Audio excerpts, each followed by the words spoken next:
Welcome to Skinner and Chalmers Weekly Roast. Today, dying to garden, planting for the next season with Skinner, Chalmers, and Bartholomew.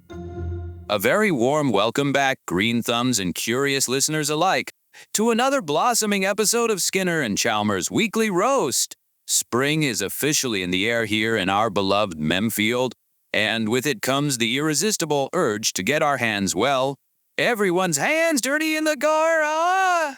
That's absolutely right, Seymour. April 2025 has arrived, and for those of us who take our horticultural pursuits seriously, it's go time. The soil is warming, the days are lengthening, and the possibilities are endless. Indeed, and allow me to add my enthusiastic greetings.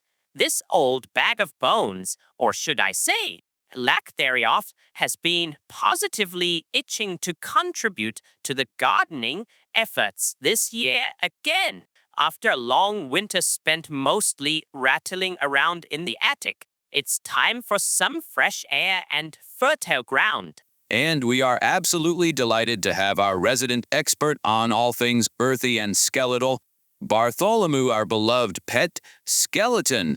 He, also known affectionately as Old Bartholomew, joining us once again in the studio. Bartholomew has been a cherished member of our household for a considerable span of time now. Seymour, his unique perspective, shaped by over 2 centuries of observing the cyclical nature of life and, well, decomposition, is truly invaluable, particularly when we're discussing the intricacies of the garden. Slightly sad, though, I must admit, despite my best intentions and a rather optimistic outlook each spring, my personal track record in the realm of vegetable cultivation is, shall we say, less than stellar. I seem to possess a rather peculiar knack for inadvertently causing botanical catastrophes. Last year, as some of our listeners may recall, I somehow managed to inflict severe burns upon our aquatic plant collection. The memory still haunts me. Happier Seymour, your boundless enthusiasm for all endeavors, including the verdant arts, often tends to outstrip your, shall we say, nuanced understanding of specific biological requirements. But fret not. With Chalmers' considerable expertise in matters of soil and cultivation, coupled with my unique insights into the fundamental structures of life and, well, the lack thereof, this year's garden promises to be a veritable Eden, or at least a very respectable patch of homegrown goodness. That's the positive attitude we need, Bartholomew. We've got a wonderfully comprehensive episode planned for our listeners today. We'll be starting with the absolutely vital step of preparing your garden beds for the season, and then we'll delve into the delightful array of vegetables that thrive when planted in April. We'll also explore the benefits of using greenhouses and starting seeds indoors, and even take a look at how gardening practices differ across the diverse regions of our fair nation. And that's not all. We'll also be tackling the important topic of creating a pet-friendly garden, sharing essential maintenance tasks for April, suggesting some fun and engaging garden activities for everyone, and finally, we'll be outlining our exciting plans for our very own fruit and vegetable garden this year. So, grab your favorite gardening gloves, maybe a trusty trowel, and prepare to dig deep with us. Let's get right to it. Seymour! The absolute bedrock of any thriving garden is the preparation of your garden beds. This initial step is absolutely crucial for laying the foundation for a bountiful harvest later in the season. Couldn't agree more, Gary. And you, with your deep understanding of all things geological and terrestrial, always provide such illuminating advice when it comes to the composition and care of soil. Well, it all begins with drainage. Seymour, you need to ensure that your soil is well draining. Roots simply cannot flourish in waterlogged conditions. Think of it like this: they need to breathe. So, make sure any excess water can easily percolate through the soil. And equally vital is the enrichment of your soil with organic matter. We're talking about good quality compost, well-rotted animal manure, the nutrient-rich goodness that will feed your plants and help them thrive. Precisely. A well-nourished soil is akin to a strong and healthy skeletal system, supportive, full of essential elements, and providing the necessary framework for robust growth, though perhaps with a bit more give. Are slightly sad. Speaking of foundational elements and things going slightly awry, I had a rather embarrassing incident during last year's soil preparation efforts. In what I can only describe as a moment of profound absent-mindedness, I inadvertently mixed up the bag of fertilizer with a bag of pancake mix. Pancake mix?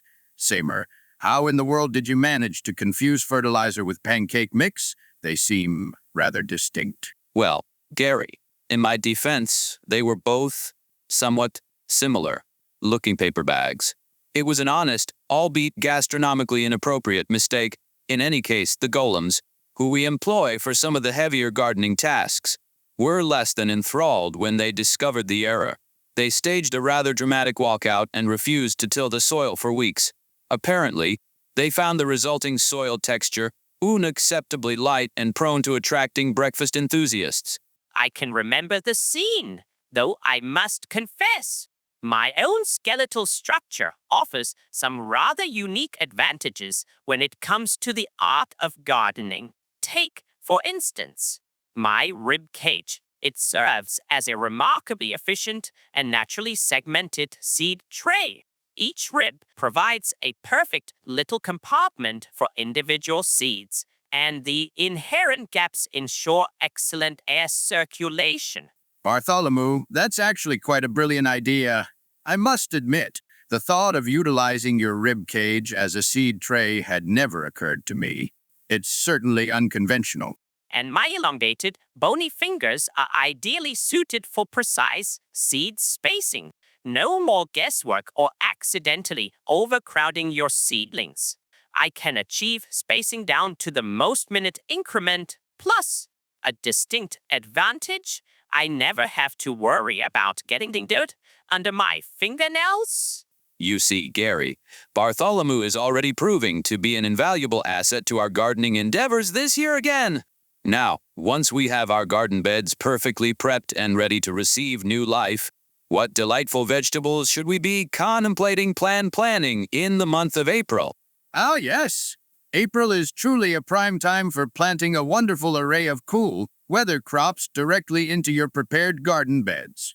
We're talking about the ever-resilient kale, a true nutritional powerhouse, and the crisp, refreshing varieties of lettuce that add such a delightful crunch to any salad.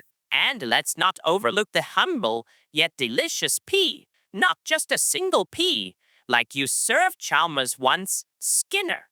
No, a delicious whole pea plant. Those sweet little pods, whether enjoyed fresh or shelled, are always a welcome addition to any garden. And of course, the earthy and vibrantly colored beets. So versatile and packed with goodness. And who could forget the mighty spinach, bursting with iron, just like, well, you Bartholomew. Though perhaps your iron is a bit more structurally integrated in a very small amount in your bones. Indeed, Yamer. While I appreciate the comparison, I suspect my particular form of iron is somewhat less bioavailable. However, it must be said that there are only traces of iron in bones. An adult body contains around 3 grams of iron, while a living adult body. But I'm still rattling and crackling all along. Yeah, just like our Swiss chard in the garden, such a visually striking and incredibly versatile leafy green. These are all fantastic cool weather options that can be sown directly into your thoughtfully prepared garden beds during the month of April. It's quite remarkable, Gary, how drastically planting schedules can differ depending on the specific region and its unique climate. Absolutely, Yamer. Climate plays an absolutely fundamental role in determining what will thrive and when. For instance, in Northern California, with its characteristically cool and often misty coastal climate, April provides the perfect conditions for cultivating a wide variety of leafy greens. They truly flourish in those mild, consistent temperatures. While further south in warmer regions like Texas, Gardeners can often get a head start on their summer crops and begin planting early varieties of tomatoes and peppers as early as April. It's quite a significant contrast in gardening timelines. It truly showcases the beautiful diversity of our planet and the intricate ways in which life adapts to different environments. Speaking of adapting to unique conditions, Yamer, I have a rather vivid recollection of a certain experimental herb cultivation project you undertook last year involving Bartholomew, a junior. Are slightly embarrassed. Oh, right, you are Bartholomew. Bartholomew Jr., for those of our listeners who may not be familiar, is one of our smaller, more decorative skeletal companions. I had this rather whimsical idea to see if I could successfully cultivate parsley within the confines of his eye sockets. Parsley and eye sockets. Yamer, I must confess, the origins of your more creative gardening endeavors often remain a delightful mystery to me. Or slightly embarrassed. Well, it struck me as a rather novel way to add a touch of personality to the herb garden. And to my considerable surprise, it actually worked. We had these charming little sprigs of parsley merrily sprouting from Bartholomew Jr.'s cranial cavities. I must admit, Yamer, it was a rather eye-catching display, though perhaps not the most efficient method for harvesting a substantial quantity of culinary herbs. Well, Yamer, as they say, if it yields parsley, it yields parsley. Now, let's transition to the topic of utilizing greenhouses and starting seeds indoors. This is a particularly crucial step for those of us eager to harvest those warm weather, summer-loving vegetables. Precisely, Gary. For those of us dreaming of vine-ripened tomatoes, crisp bell peppers, and fragrant basil, starting these plants indoors or in a controlled environment like a greenhouse is absolutely key. These sun-worshipping vegetables typically require a good 8 weeks or even more of indoor growth before they are robust enough to be transplanted into the outdoor garden. And when it comes to indoor seed starting, organization is paramount.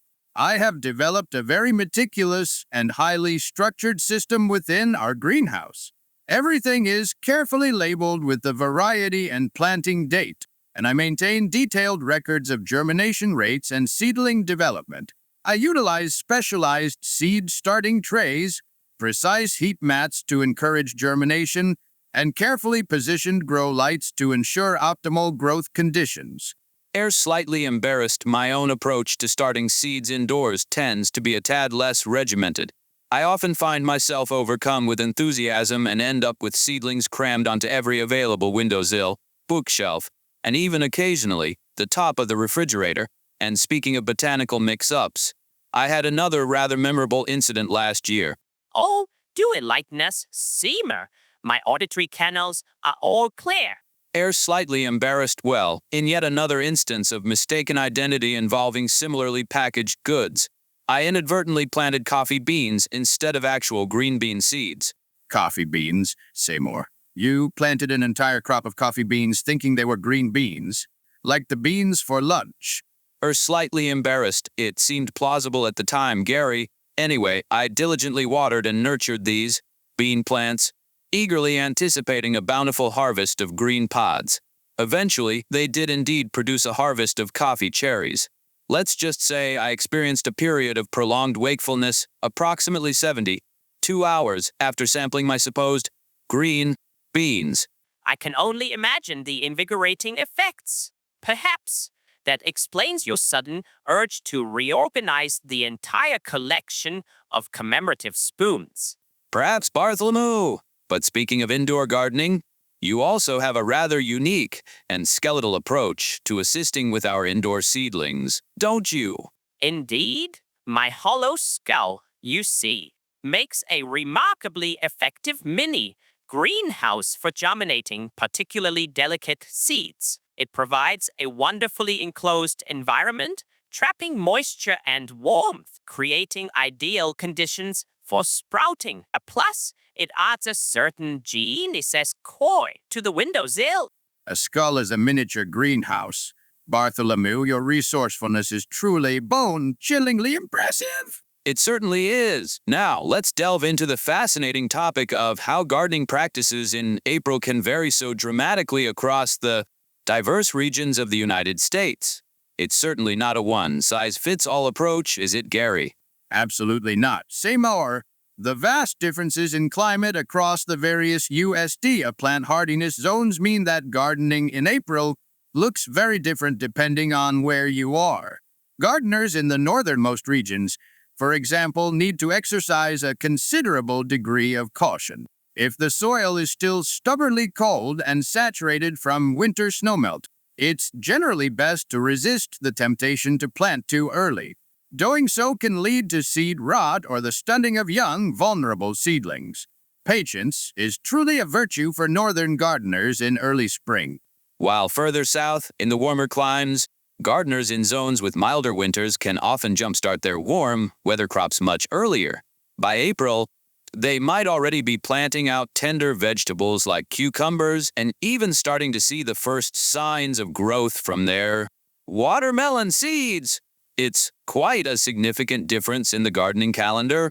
As a skeleton who has spent a considerable amount of time, shall we say, intimately acquainted with the soil in various locations over the past couple of centuries, I can certainly attest to the importance of proper soil temperature. I have developed a sort of bone-deep intuition, if you will, about precisely when the earth is truly ready to welcome new life. It's a feeling you simply sense in your very marrow, or lack thereof. A bone-deep intuition about soil readiness. Bartholomew, your insights into the natural world are truly extraordinary. And our resident experts on all things reptilian, Gizmo, and Mr. Jellybeans, our beloved pet alligators, have also developed a rather surprising and remarkably accurate method for testing soil temperature. The alligators, how exactly do they go about testing the temperature of the soil? Yamer, do they have some sort of built-in thermometer? Their method is surprisingly straightforward, Gary. They simply refuse to dig in soil that they deem to be too cold. They'll approach a potential digging spot, give it a tentative sniff, and if it doesn't meet their exacting standards, they'll simply give you this look of utter disdain and then promptly relocate to their favorite, sunbathing rock. It's actually proven to be quite a reliable indicator. Only in the wonderfully whimsical world of the Skinner and Chalmers household. Now, let's pivot slightly and discuss a topic that is particularly relevant in multi-species home, pet-friendly gardening. Absolutely. We cherish all our animal companions, from the ever-energetic Cosmo and the perpetually playful puppies to our surprisingly well-behaved pet volcano Crocodile. Ensuring that our garden is a safe and healthy environment for them is always a top priority. That's precisely right. There are a surprising number of common garden plants that, while beautiful to us, can actually be quite toxic to our beloved animal friends if ingested. Common culprits include the leaves of rhubarb, the delicate yet dangerous foxgloves, the cheerful but potentially harmful daffodils, and certain varieties of lilies, which can be particularly dangerous for our feline companions. Oh, and onions, big poison to cats. As someone who is, shall we say, beyond the need for functioning internal organs, I thankfully don't have to concern myself potential dangers of plant toxins. Though I must admit, I do try to maintain a respectful distance from the daffodils. Their vibrant yellow hue tends to clash rather dramatically with my natural bone tone. Are slightly sad we experienced a rather alarming incident last year involving our designated toxic plant section. Our resident cumulus cloud, Cumulus, who, as you know, has a rather unpredictable nature, accidentally unleashed a rather substantial and localized downpour directly onto the area where we had our potentially harmful plants, clearly marked. Cumulus actually rained on the toxic plants. What was the result of that meteorological mishap, Yamer? Slightly sad. Well, Gary, it created this rather unsettling and vividly rainbow-colored puddle. The Roombas, well, the normal ones, not the alien ones, bless their little robotic hearts, by the way, absolutely refused to go anywhere near it, and Cogsworth, the golem's self-appointed union representative, cited a previously unmentioned clause in their operating manual regarding unforeseen hazardous material, and declared a temporary cleaning strike. It was quite the domestic disruption. This is where the inherent advantages of being a pet skeleton truly shine. I can handle those potentially dangerous plants with complete impunity. In fact, I often use the elegant stalks of foxgloves as rather stylish decorative finger extensions. Oh, and phototoxic plants like the giant hogweed are no problem for me. People, don't touch that stuff in summer. It's dangerous. I, on the other hand, can practically rub myself with it. Bartholomew, while I appreciate your unique fashion sense, perhaps we could refrain from utilizing toxic plants as accessories. And why do we even have that stuff in the garden? I actually don't know. We just have it. It's like Loomis lurking in the corner of a room. Some things are just how they are. But anyways, it's not just about avoiding plants that are harmful. Creating dedicated play zones within the garden for our pets can also be a wonderful way to keep them entertained and out of mischief. Absolutely.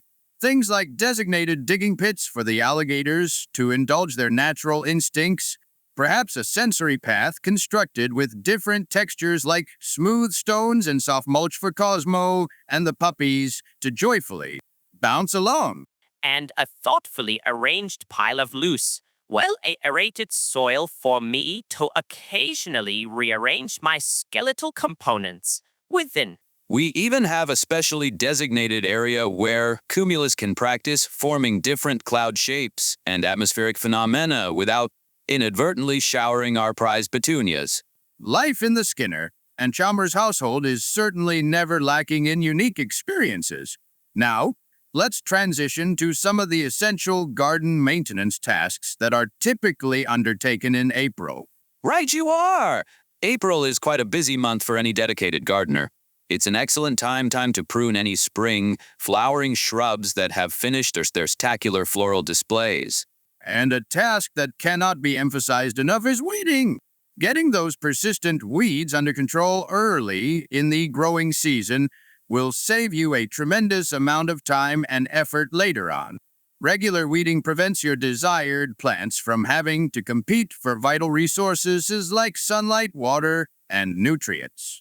My distinct lack of fleshy extremities actually makes me surprisingly adept at navigating those tight and often prickly spaces between plants for targeted weeding. Plus, as I mentioned before, I never have to worry about the discomfort of bending over and straining my vertebral column. Are slightly sad last year, in my ongoing quest for horticultural efficiency, I attempted to enlist the aid of our golems for the rather mundane task of lawn care. I envisioned a perfectly manicured, almost golf course-like expanse of verdant green. Oh dear, Seymour, knowing your innovative approach to problem-solving, I have a distinct premonition that this did not go according to plan. Ears slightly sad, well, Gary, in my pursuit of ultimate precision, I instructed the golems to mow the lawn using tiny, meticulously sharpened scissors. I reasoned that this would result in an unparalleled level of detail and prevent any unsightly tearing of the delicate blades of grass. Predictably, they immediately went on strike. Apparently, my rather unconventional mowing technique violated several obscure clauses within their rather lengthy and surprisingly specific union agreement. Tiny scissors. Seymour, your creative solutions to everyday problems are truly a source of endless amusement. Proper lawn care in April also involves the important process of aerating the lawn. This helps to improve soil drainage and allows essential air and nutrients to penetrate down to the roots, promoting healthier and more vigorous growth. I find that my readily detachable tibia bone makes a surprisingly effective and naturally pointy aerating tool. Quite efficient. Really? And of course, employing proper mowing techniques is crucial for maintaining a healthy lawn. You generally don't want to cut the grass too short, as this can weaken the grass plants and make them more susceptible to weeds, drought stress, and even sunburn. Precisely, Seymour. Now let's move on to a much more lighthearted topic. Some of the fun and engaging activities that can be enjoyed in the garden during the vibrant spring season. Oh, this is where things really start to get exciting. We absolutely love creating impromptu DIY obstacle courses in the garden for our various pets. We utilize a wide array of household items, from brightly colored traffic cones to tunnels fashioned from sturdy cardboard boxes. Even old, discarded tires, when properly cleaned and secured, can make excellent and bouncy obstacles for Cosmo and the puppies to joyfully leap over. I personally find that my readily detachable rib cage makes a surprisingly effective and somewhat spooky hurdle. And who could possibly forget the sheer joy of blowing dog-safe bubbles infused with delightful scents like peanut butter? The expressions of pure, unadulterated delight on the faces of Gizmo and Mist jelly beans as they attempt to capture these fragrant orbs are truly priceless. It truly is a heartwarming spectacle, and Bartholomew has developed his own rather unique and skeletal method for entertaining our other animal companions, hasn't he, Yamer? He certainly has. Bartholomew often amuses the smaller pets by carefully detaching his skull and using it as a rather lightweight and surprisingly durable ball for them to enthusiastically chase around the garden. And his ribcage, as we mentioned, serves as a fantastic and somewhat macabre little tunnel for the hamsters and gerbils to explore. It's all in the spirit of fun and interspecies camaraderie. Though I must admit, sometimes the smaller critters get a tad overzealous in their play and end up scattering my various bones throughout the garden. It can occasionally take me a considerable amount of time to locate all my components and reassemble myself correctly. Slightly sad, yes. We have certainly experienced a few instances of what we affectionately refer to as Bartholomew bone hunts in our time. It usually involves a frantic search under bushes and behind garden gnomes. But it's all part of the adventure. Now, let's shift our focus to the important task of planning our fruit and vegetable garden for the long-term success of the growing season. April is an ideal time to start thinking about planting perennial vegetables. Absolutely. Perennial vegetables such as the ever-popular asparagus, the tart and versatile rhubarb, and the pungent horseradish are truly a gardener's friend because they come back year after year without needing to be replanted. It's a wonderful investment in your future culinary endeavors. And it's also an excellent time to plant fruit trees and berry bushes. Just imagine the delight of harvesting your own fresh blueberries, juicy raspberries, or even a crisp, homegrown apple right here in Mem Field.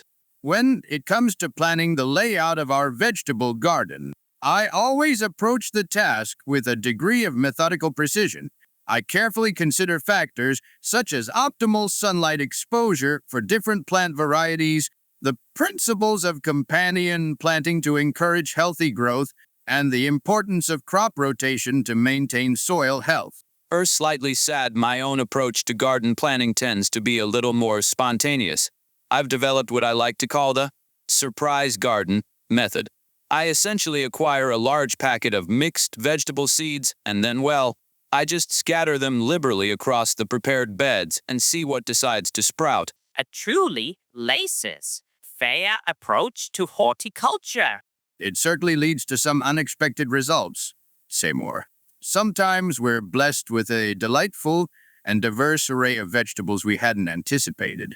And other times, well, we end up with a particularly robust and rather unwelcome patch of some unidentified, but undeniably vigorous weed.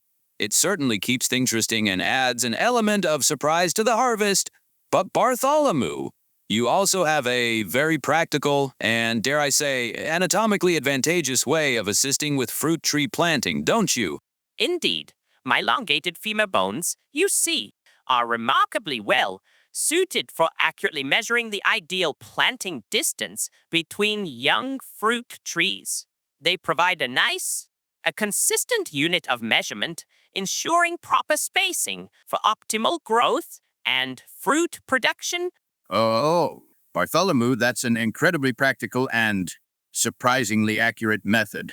I'll have to remember that for the time I'm a skeleton.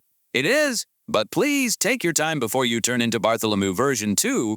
And well, as we bring our springtime gardening guide to a close, do you have any final words of wisdom or essential tips for our listeners embarking on their own April gardening adventures, Gary?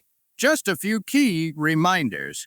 Firstly, don't underestimate the importance of frost protection, especially for those more tender plants that might be susceptible to a late cold snap. Keep a close eye on your local weather forecast and be prepared to cover vulnerable seedlings if necessary. And we absolutely love hearing about your own gardening triumphs and tribulations. Please feel free to share your gardening stories and photos with us on our various social media platforms. And remember, dear listeners, even if your thumb tends to be more of a beige hue, there is always something fascinating and rewarding to discover in the garden.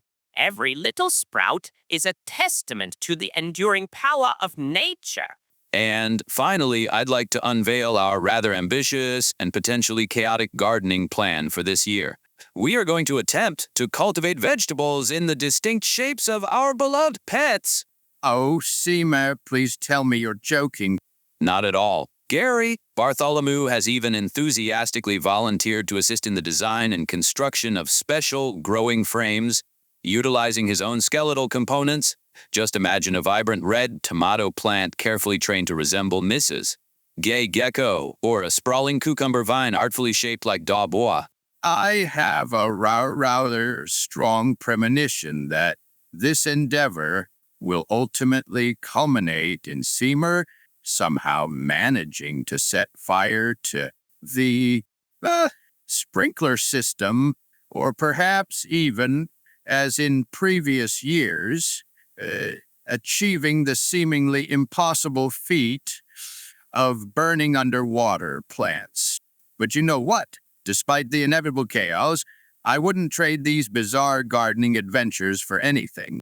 Promises to be a truly skeletal and surprisingly fruitful undertaking. Indeed. Thank you all so much for joining us for this special spring gardening episode. Happy planting, dear listeners! Feel free to share your plans for this season.